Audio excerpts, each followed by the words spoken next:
Well, hey, this is Rose RCG Creations. How you doing? I'm bringing to you it's called a floater card. And here's what it looks like. And then there's the inside. But what you do, and I'm going to show you the step-by-steps on how to do this, and I'm going to try to stay under 15 minutes. Oh, you know what? Let me pause, because I got to change my timer.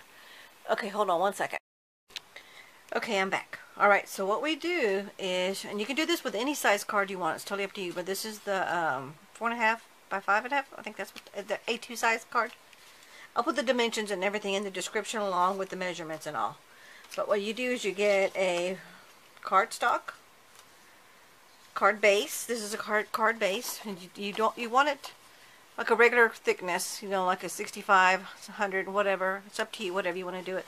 But you want it a little bit thicker, okay? So I'm using my this is Nina 110 pound, I believe is what this is. Nina Crest White, I think is what it's called. But I'll put that in the description box also. So you get your regular card, you fold it. You get a piece of acetate. Now, if you want a border, like I did here, I left myself a border because I just wanted to, okay, of the acetate, but you don't have to. You can go ahead and go all the way to the very edge if that's what you'd like to do. But I went ahead and pre-cut a bunch of these because I have a bunch of these that I'm making. So as you can see, there is the border trim. Now what I did, because this is just what I wanted to do, it's totally up to you, you do it how you want to do it, is I got some card fronts. This is a card front, and I cut them to size to fit, and then I embossed them.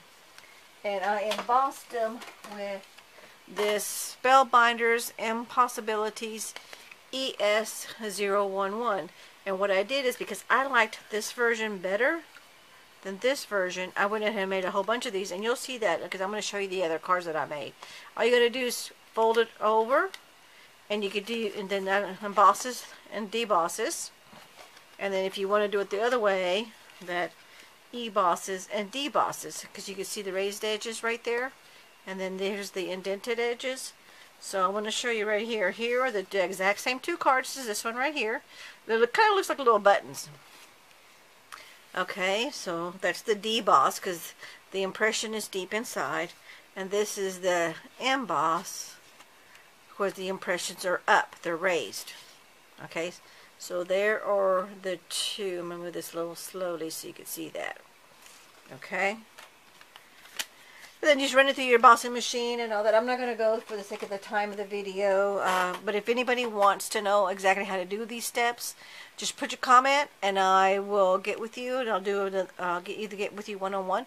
I'm going to also put my email address, so just feel free to email me. Okay? And then we can do one-on-one information on this. Okay?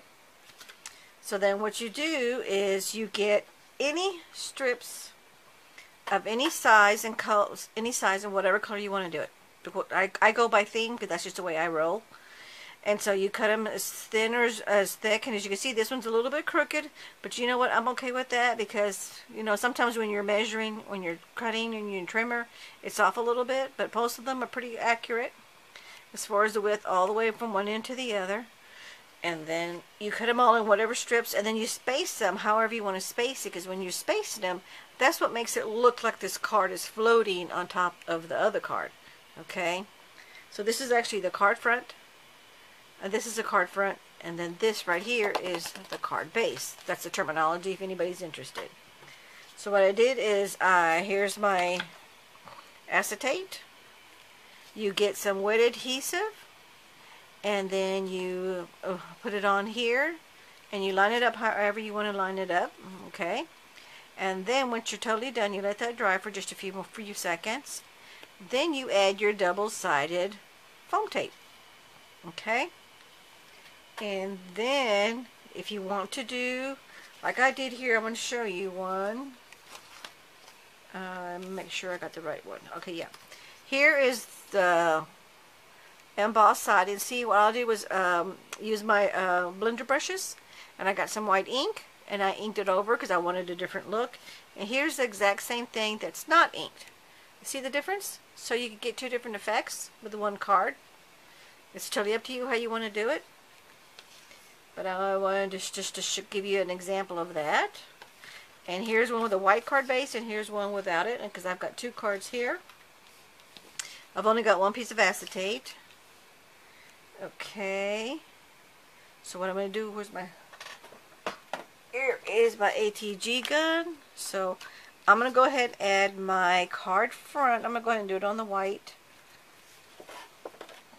So I'm just going to, and you can do this with your adhesive, wet adhesive, whatever adhesive you want, whatever you normally use. It's totally up to you.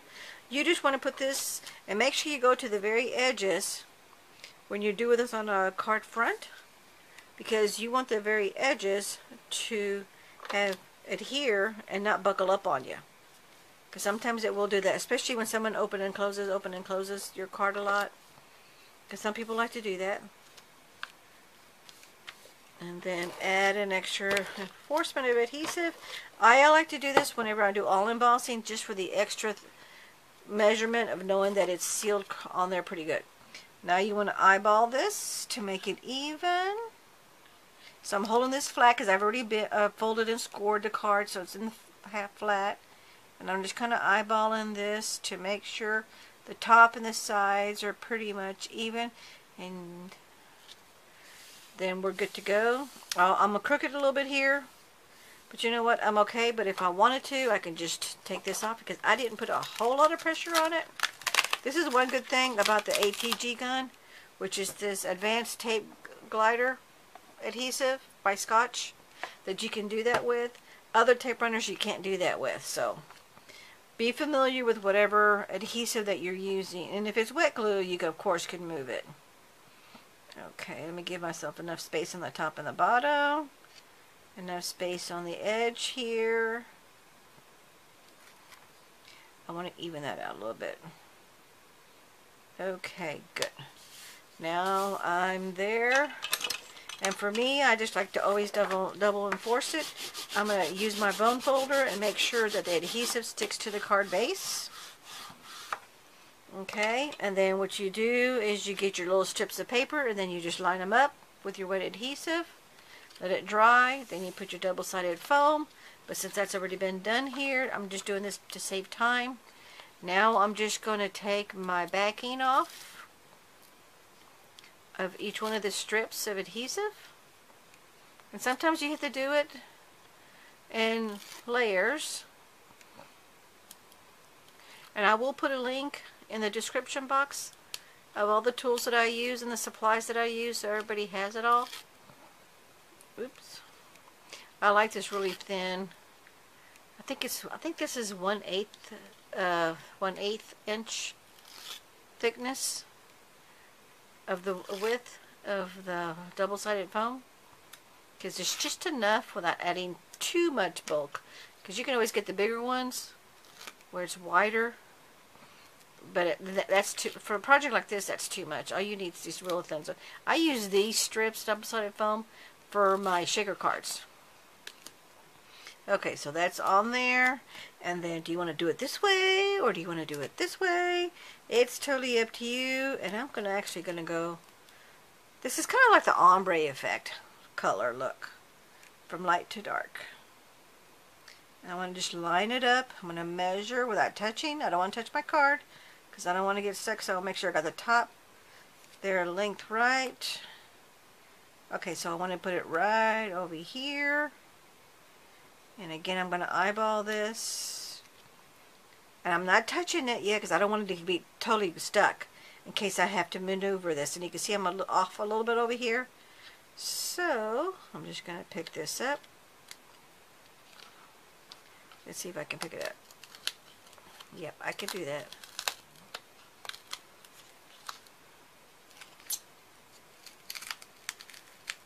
You know what? It's sticking too much. I'm just going to go with it. It is what it is, but I can still...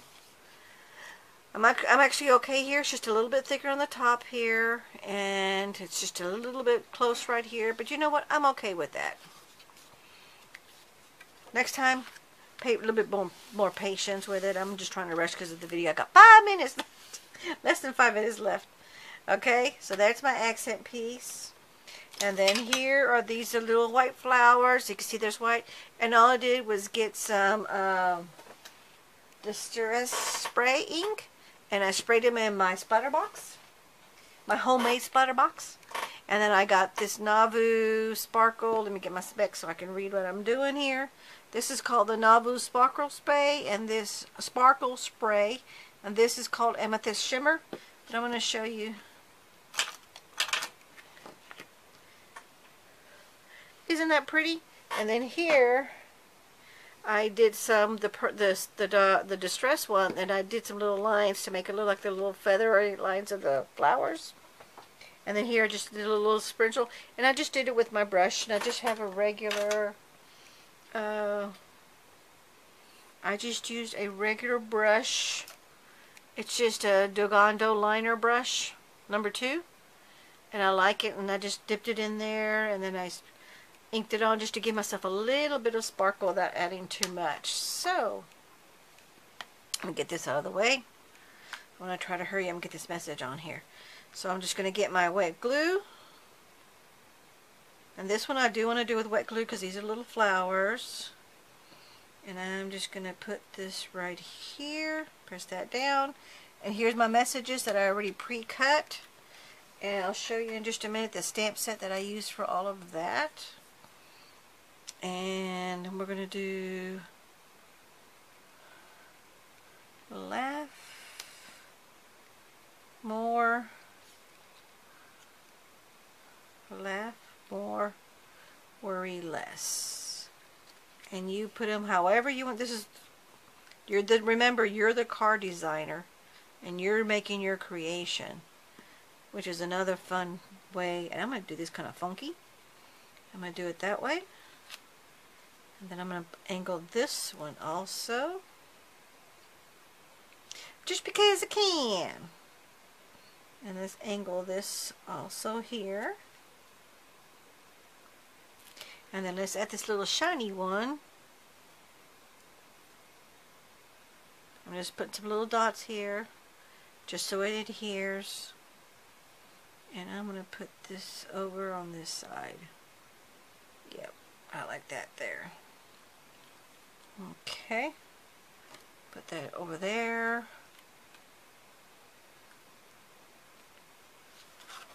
And there is your completed card.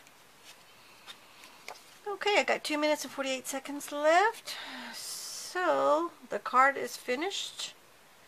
So now I'm going to show you the other card that I made. And I will put in the description box all the supplies that I use, because I said I want to try to stay under 15 minutes. So here's one. So here's the one that I just created just now. Here's one that I did the stripes, but I angled the stripes. And here's another angle with a white background. And here's one with no card front, just directly on the card base, and you can see that, see? There's no card front on it. And here's one where I white when I inked it. Like I did this purple one with the white ink that I did here. Same thing. And all these already have a message. I stamped messages in each one of these. So all these do have a message. Oh no, not all of them. This one doesn't. Because I don't know what I'm going to use all of these for. And then here's another look. It's just a different color, but I stayed in the same purple family. And here's one that a friend of mine made that she gave to me, that gave me the inspiration to do this. And here's her version. She didn't do a card face. Here's her acetate, and here's her stripes. And then she just got a die cut, and then she added this die cut, and then the message. She didn't put anything on the inside, but that's okay. But her name, what is her name? Is I have her little note. Her name is called Buffy Burnside. So I'm going to tag her. I'm not for sure if she's one of my subscribers, but I'm going to let her know that I put this video and I mentioned her on there as the one giving me the inspiration for this. So there are there's my card, and I thank you so very much for watching. Don't forget to hit like, comment, and share. And don't forget to check out the description box, because all the information and details and more step-by-step instructions will be on there. And we thank you, and we'll catch you in the next video. Bye-bye. Oh, and guess what? It's under 15 minutes.